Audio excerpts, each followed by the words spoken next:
gente pensando como tem sido esses meses do ponto de vista da cabeça, como controlar as suas ações, como se colocar dentro da pandemia. Muita gente ficando dentro de casa muito mais tempo do que ficava e administrando o psicológico, porque os minutos rodados da família passou a ter muito mais importância do que antes da pandemia. As pessoas estão convivendo muito mais juntas. O cérebro é algo que, se estudado a fundo, vai mostrar para a gente coisas incríveis de como resolver problemas, como entendê-lo. Nós estamos com o Paulo Niemeyer Filho, diretor do Instituto Estadual do Cérebro do Rio de Janeiro. Doutor Paulo, bom dia, tudo bem? Bom dia, Ronald, bom dia. Bom dia. O senhor lançou um livro e uma frase, aliás, foi destaque em portais no Brasil inteiro, em jornais, em tudo mais, que daqui a um tempo, talvez não, com absoluta certeza nós não vamos viver exatamente ou tirar proveito disso, mas daqui a algumas décadas não vamos mais falar de cirurgia. Tudo vai se passar de uma maneira muito mais de controle do que acontece no nosso cérebro. A genética, a imunoterapia, tudo isso será muito mais presente na vida das pessoas. É isso que vai acontecer efetivamente, na opinião do senhor? Olha, eu acho que o caminho é esse, quer dizer, toda a tendência hoje na medicina é para ser cada vez menos invasiva, né? As cirurgias já são chamadas de minimamente invasivas, então eu acho que é um caminho sem volta. Todo progresso é no sentido de não invasão, de redução dos procedimentos, e já está muito claro para toda a classe médica que o câncer jamais será curado pela cirurgia. Então a cirurgia tem um papel importante atualmente, mas eu acho que no futuro as coisas serão resolvidas preventivamente pela genética ou o tratamento será baseado especialmente na imunoterapia. Eu acho que é um caminho sem volta. E um caminho muito distante, doutor Paulo? Eu acho que não. Alguns tipos de câncer já estão sendo tratados com sucesso com a imunoterapia. E eu acho que é coisa de algumas décadas. Nós vemos que as grandes cirurgias já estão perdendo espaço, os aneurismas começam a ser tratados por catéteres, até válvulas cardíacas já são trocadas sem necessidade de abrir o peito. Então, cada vez mais as cirurgias vão sendo diminuídas, vão sendo reduzidas. No caso do câncer, pela imunoterapia, a gente não está falando de cura, a gente está falando de oferecer qualidade de vida a quem tem a doença. Por enquanto, mas eu acho que nós vamos caminhar talvez até para a cura, porque o câncer tem uma capacidade de se esconder do sistema imunológico. É como um avião que não é detectado pelo radar. E todos os estudos são no sentido de desmascarar o câncer e de fazer com que o sistema imunológico tenha acesso a esses tumores. E cada vez mais o sucesso é maior. Então, eu acho que vamos chegar a um ponto de cura mesmo, através da imunologia. Você sabe, doutor Paulo, a gente convidou o senhor para falar conosco hoje aqui no Jornal Gente, porque os nossos ouvintes falam o seguinte: vocês falam na Rádio Bandeirantes tanto de política, de economia, será que aos sábados a gente não consegue ter algum outro tipo de conhecimento pela rádio?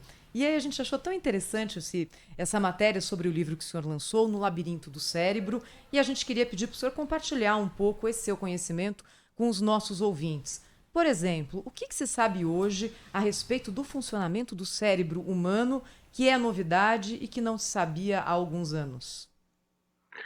Olha, muita coisa vem mudando no conhecimento do cérebro, especialmente alguns dogmas, por exemplo, de que os neurônios não se reproduziam e que o cérebro era um órgão estático.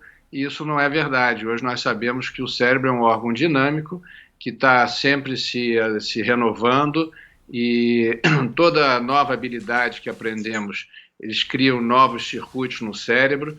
Daí a importância, durante a vida, da pessoa estar sempre procurando aprender novas habilidades, procurando a leitura, aprender novas línguas, manter o cérebro em atividade, porque tudo isso cria novas conexões no cérebro, estimula o funcionamento cerebral. E isso é uma novidade dos últimos anos, quer dizer, de entender que o cérebro é um órgão que está sempre se modificando. Doutor Paulo, muita gente fala, se o ser humano soubesse utilizar toda a capacidade cerebral, ele seria muito mais dominante do que é. De que maneira o senhor, como um especialista na área, observou as evoluções que o homem teve ao longo dos tempos de uso da capacidade que foi dada a ele e que precisa ser desenvolvida? Olha, eu acho que isso também é uma outra crença, porque achar que o cérebro que só se usa 10%, isso tudo também são coisas que papo foram. isso? Eu não posso te dizer que seja fato, eu não acredito nisso, pelo contrário, eu acho que o cérebro tem uma capacidade, uma limitação, e haja visto que hoje nós precisamos de acessórios eletrônicos para poder ampliar a nossa memória, arquivar todo o conhecimento, nós não temos capacidade de guardar isso tudo.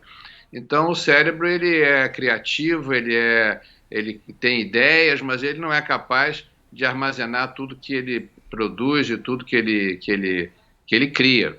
Então, assim como nós precisamos dos óculos para auxiliar a visão, nós vamos precisar dos computadores para auxiliar a nossa memória, e o cérebro tem um limite, não tem a menor dúvida. Essa história que nós usamos 10%, eu acho que é uma fantasia.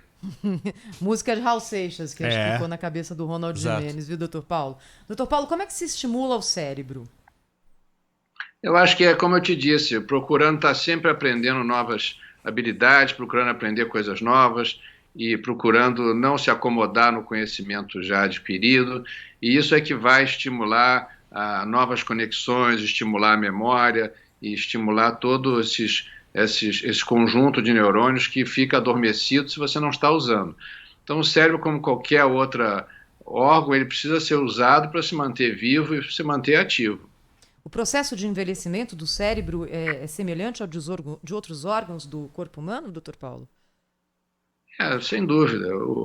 O cérebro ele envelhece, as pessoas não se conformam de que a memória esteja um pouco mais fraca, mas eles se esquecem também que eles já não conseguem subir em árvore como subiam aos 15 anos de idade. Quer dizer, os músculos também vão enfraquecendo, as articulações vão envelhecendo e o cérebro também vai perdendo um pouco da sua capacidade.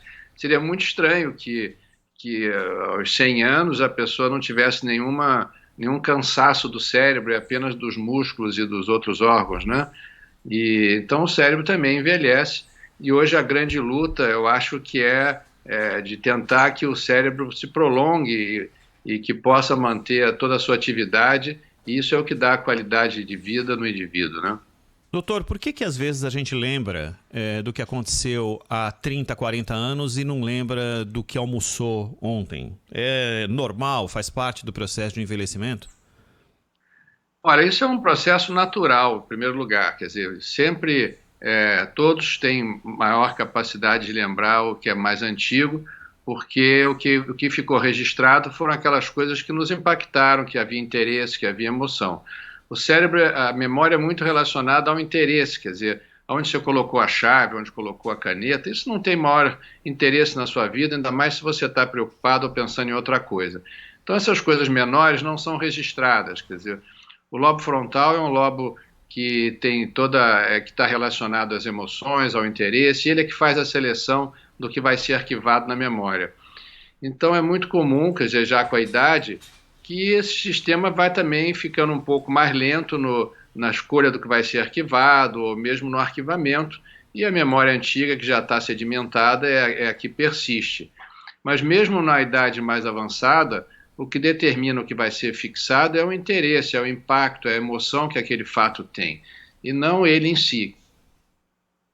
A gente está falando aqui ao vivo na Rádio Bandeirantes com o Dr. Paulo Niemeyer Filho, diretor do Instituto Estadual do Cérebro do Rio de Janeiro, que lançou agora, No Labirinto do Cérebro, um livro em que ele fala sobre a experiência e casos da vida como cirurgião, neurocirurgião, e também conta histórias relativas ao seu pai, né, Dr. Paulo? Paulo Niemeyer, considerado o maior nome da neurocirurgia brasileira. O senhor poderia dividir aqui com os nossos ouvintes uma dessas histórias? Essas histórias, na realidade, são para. O livro foi assim como um passeio pelo cérebro, né? A ideia era falar das várias áreas cerebrais, como é que elas funcionam, para que serve o lobo frontal, por exemplo, como é que ele diferenciou o homem na natureza. e eu conto alguma história que ilustre aquele funcionamento, ou que explique, que ilustre o que eu acabei de explicar, ou ao contrário, eu conto uma história e depois eu explico por que aquilo aconteceu, entendeu? Como um doente, por exemplo, que era muito deprimido e já de vida inteira, e depois que ele passa por uma cirurgia, ele muda o comportamento e se torna uma pessoa alegre, com muitos amigos, e, enfim, largou os remédios todos psiquiátricos que tomava desde a adolescência. Então a gente procura explicar o que se passou, o que houve naquela cirurgia que mudou o comportamento daquele indivíduo, né? E isso está relacionado ao lobo frontal, que é uma região que envolve a personalidade, as emoções e tudo mais. Então, em cada região do cérebro, eu conto uma história que tem a relação com aquela área e depois por que aquele fato aconteceu e como é que se passa no cérebro nessa situação. Doutor, o que o coronavírus provocou no cérebro das pessoas? Tanto para quem teve a doença ou para quem sofreu por inúmeros outros fatores ligados ao confinamento, à falta de trabalho, entre outras coisas? Olha, o vírus em si, ele agora começa a ser diagnosticado no cérebro, mas não há ainda nada comprovado em termos de lesão ou de comprometimento do sistema nervoso, a não ser a perda do olfato, que é o comprometimento dos nervos olfativos e que, na maioria das vezes, reverte, né? E o coronavírus, acho que ele teve um impacto maior no psiquismo das pessoas, na mudança do estilo de vida, as pessoas confinadas, sem relacionamento social, e isso aumentou muito os casos de depressão, e também para quem tinha problemas físicos, que precisavam se exercitar, problemas de coluna, pessoas muito paradas. Então, isso trouxe um transtorno muito grande, até mesmo problemas de insônia, porque as pessoas mudaram o seu ritmo de vida e o organismo tem o seu relógio biológico e está acostumado, as pessoas estão acostumadas a deitar numa certa hora, ter uma rotina, acordam sempre antes do despertador e com essa mudança toda, isso trouxe muitos problemas de ordem emocional e físicos também. Doutor Paulo, o que faz o Instituto do Cérebro do Rio de Janeiro? Qual que é o trabalho? O Instituto do Cérebro é um instituto do Estado e ele atende apenas doentes do Sistema Único de Saúde, apenas doentes do SUS, e ele é restrito às doenças cerebrais cirúrgicas de alta complexidade. Então, lá nós não recebemos acidentados nem problemas de coluna, mas é um lugar onde nós fazemos mais de 1.000 cirurgias por ano, que são cirurgias de epilepsia, cirurgias de doentes com doença de Parkinson, tumores cerebrais, aneurismas, só as cirurgias de alta complexidade. Então, é um instituto assim, de referência no nosso estado e temos recebido já muitos pacientes do restante do país e fazemos radiocirurgia também, temos o único aparelho de Gamma Knife do sistema único, do sistema público no Brasil e é um instituto, um sucesso dentro da nossa rede estadual. 9h26, nós conversamos com o diretor do Instituto Estadual do Cérebro, no Rio de Janeiro, Dr. Paulo Niemeyer Filho, autor do livro No Labirinto do Cérebro. Doutor, muitíssimo obrigado aí pela atenção aqui conosco, com a Rádio Bandeirantes. Até uma próxima. Muito obrigado.